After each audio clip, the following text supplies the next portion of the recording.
Bonjour et bienvenue, c'est parti pour une petite histoire.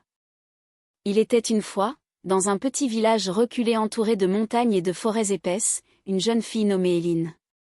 Curieuse et intrépide, Éline passait ses journées à explorer les bois et à écouter les histoires que lui racontait sa grand-mère.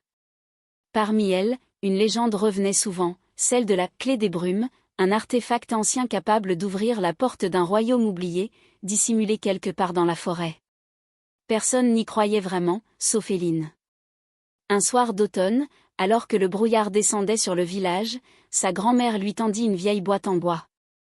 À l'intérieur, reposait une clé argentée, ornée de gravures mystérieuses. « Cette clé appartient à ta famille depuis des générations », lui dit sa grand-mère d'une voix grave. Elle attend que quelqu'un de courageux trouve la porte. Le cœur battant, Éline serra la clé dans sa main. Elle savait que le moment était venu. Le lendemain, à l'aube, elle partit en direction des bois avec un sac à dos, une lampe tempête, un carnet, et la clé.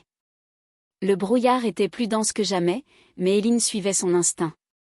Elle marcha pendant des heures, franchit des rivières, grimpa des rochers moussus, jusqu'à arriver à un vieux chêne creux qu'elle n'avait jamais remarqué auparavant. À l'intérieur de l'arbre, une petite serrure était cachée sous des feuilles mortes. Tremblante d'excitation, Éline inséra la clé. Un déclic retentit, et le sol sous ses pieds sembla se dissoudre. Elle tomba, sans fin. Elle atterrit en douceur dans un monde baigné de lumière bleue. Tout autour d'elle flottait une brume scintillante. Des créatures étranges, mi-animaux mi-plantes, la regardaient avec curiosité. Une voix douce résonna. « Bienvenue, Éline. Tu as trouvé la porte des brumes. » Une silhouette se matérialisa devant elle, une femme aux yeux argentés et à la longue chevelure flottante. « Je suis Lyséa, gardienne du royaume des brumes. Seuls les cœurs purs peuvent entrer ici. Mais notre monde est en danger. Le cœur des brumes s'éteint, et seul un être venu d'ailleurs peut le rallumer. » Sans hésiter, Éline accepta d'aider. Lyséa la conduisit à travers le royaume des forêts luminescentes, des lacs suspendus dans les airs, et des ponts de brume mouvants jusqu'au centre du royaume, un arbre gigantesque, dont le tronc était noirci. « Le cœur est ici, dit Lyséa. Mais il a besoin de ta lumière intérieure. » Éline s'approcha, posa la main sur le tronc, et se souvint de tout l'amour qu'elle portait à sa grand-mère, de ses rêves d'enfance, de sa soif d'aventure. Une lumière jaillit de sa paume. L'arbre se mit à briller, les feuilles poussèrent de nouveau, et le brouillard changea de couleur, devenant doré. Le royaume était sauvé. Lyséa sourit. « Tu peux rester, ou retourner dans ton monde. La clé sera toujours à toi. » Éline choisit de rentrer, mais pas sans laisser une promesse, elle reviendrait. Elle se réveilla au pied du vieux chêne, la clé encore dans sa main. Le brouillard s'était dissipé, et les oiseaux chantaient. De retour chez elle, elle raconta son histoire à sa grand-mère, qui sourit simplement et dit « Je savais que tu étais celle qu'on attendait. » Depuis ce jour, Éline garde la clé autour du cou. Et parfois, lorsque le brouillard descend sur le village, elle disparaît dans les bois. Des mois avaient passé depuis qu'Éline avait découvert le royaume des brumes. Elle y pensait souvent, surtout les soirs où le brouillard effleurait les collines comme une vieille promesse. La clé pendait toujours à son cou, chaude et brillante comme si elle avait sa propre vie. Un soir d'hiver, alors qu'elle écrivait dans son carnet près du feu, un coup de vent étrange souffla dans la pièce, éteignant les flammes. Au même moment, la clé devint brûlante. Une lumière pâle s'en échappa et une voix familière résonna dans la pièce. « Éline, le royaume a de nouveau besoin de toi. » Sans hésiter, elle attrapa son manteau, sa lampe et sortit dans la nuit. Le brouillard était si dense qu'on n'y voyait pas à 3 pas. Et pourtant, elle se sentait guidée, comme si la brume elle-même lui montrait le chemin. Au pied du même vieux chêne, la serrure brillait doucement. Elle inséra la clé. Une fois de plus, le sol disparut sous ses pieds. Mais cette fois, l'atterrissage fut brutal. Le royaume avait changé. La brume, jadis dorée et lumineuse, était devenue grise, presque noire. Les arbres perdaient leurs feuilles, et les créatures autrefois curieuses fuyaient à son approche. Lyséa apparut, l'air grave. Quelqu'un ou quelque chose a ouvert une autre porte, une porte interdite. Elle mena Éline à l'arbre du cœur des brumes. Ses racines étaient rongées par une ombre rampante. Une force née du souvenir d'un ancien visiteur. Un humain, comme toi, qui a laissé derrière lui plus que son passage, il a semé sa peur. Éline sentit son cœur se serrer. Était-ce sa faute? Elle avait réveillé quelque chose sans le vouloir? Non, dit Lyséa, lisant ses pensées. Tu as rallumé notre lumière. Mais les souvenirs sont vivants ici, et tous ne sont pas bons. Pour sauver le royaume, Éline devait trouver l'origine de cette ombre. Elle partit seule vers le reflet du passé, un lac qui montrait les souvenirs enfouis. Là, elle vit un jeune garçon, les yeux pleins de tristesse fuyant dans la forêt, poursuivi par des ombres qui prenaient la forme de ses peurs. Il s'appelait Milo, murmura Lyséa qui l'avait rejointe. Il est venu il y a 100 ans, perdu dans son propre chagrin. Il a fui ce monde sans l'accepter, et l'ombre est née de sa douleur. Éline décida alors, elle retrouverait l'ombre de Milo, et l'affronterait. Non par la force, mais par la lumière. Après une longue marche à travers les bois sombres, elle trouva l'ombre, tapie dans une clairière. Elle n'était pas monstrueuse, mais seule. Triste. Lorsqu'Éline s'approcha, elle sentit sa propre peur remonter à la surface, le doute, la solitude, les souvenirs douloureux. Mais elle se souvint aussi de tout ce qui lui donnait de la force, sa grand-mère, les étoiles, l'aventure, la beauté du monde. Elle tendit la main. « Tu n'es pas seule, Milo. » L'ombre frissonna, puis se dissipa lentement. Et au cœur de la brume, un garçon apparut, un peu flou, comme un rêve.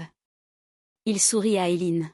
« Merci. » Puis il disparut, en paix. Le royaume reprit vie en quelques instants. La lumière revint. Les arbres bourgeonnèrent, et le cœur des brumes se remit à battre. Lyséa posa une main sur l'épaule d'Éline. « Tu n'es plus une simple voyageuse, Éline.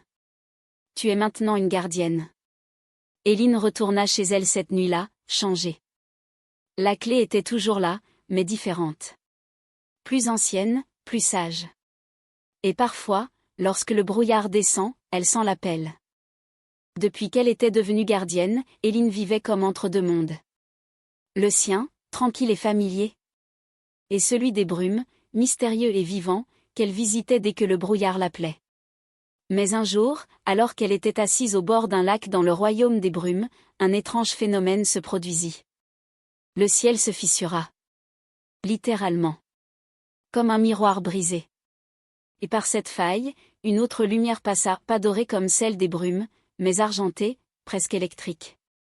Lyséa apparut, inquiète.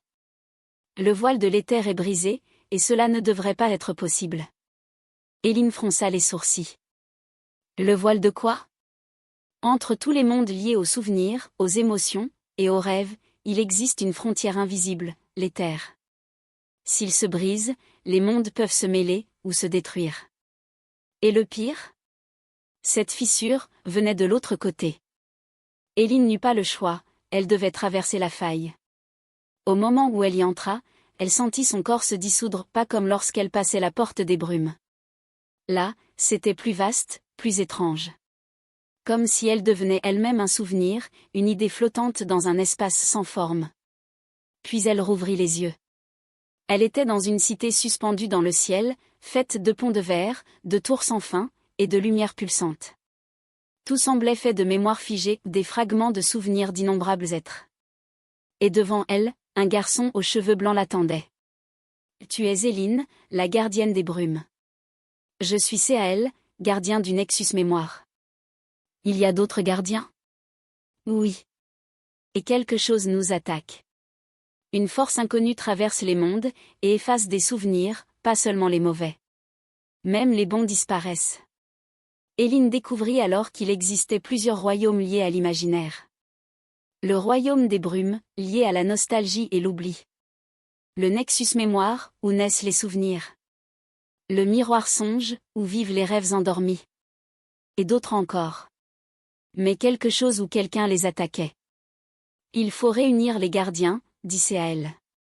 Mais certains ont disparu. Éline partit donc avec Céaël en mission à travers l'éther, traversant des mondes qu'elle n'aurait jamais imaginés. Elle vola sur des baleines de brume, parla à un enfant qui rêvait de dragons et qui, sans le savoir, nourrissait tout un monde. Elle rencontra une gardienne du miroir songe, nommée Asha, capable de manipuler les rêves pour leur montrer des vérités cachées. Peu à peu, ils comprirent que l'ennemi était le néant, une entité née de l'oubli complet.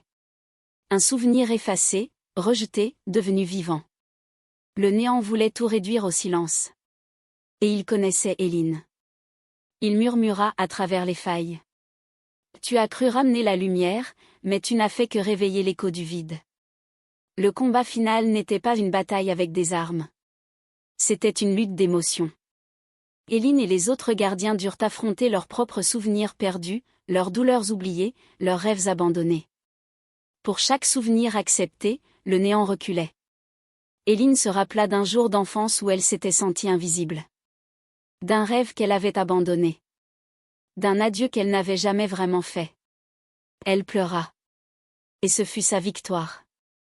Car en acceptant la douleur, elle prouvait que le souvenir, même triste, valait d'exister. Le néant s'éteignit. Lentement. Comme une nuit qui se couche. Les failles se refermèrent. Et les gardiens se tinrent côte à côte pour la première fois depuis des siècles. Lyséa, Céaël, Asha, et Elin. Ils savaient que ce n'était que le début. Tu n'es plus gardienne d'un seul monde, Elin, dit Céaël en souriant. Tu es maintenant, une porteuse de l'éther. Si cette vidéo t'a plu, n'hésite pas à liker et à t'abonner. À très vite pour une nouvelle histoire.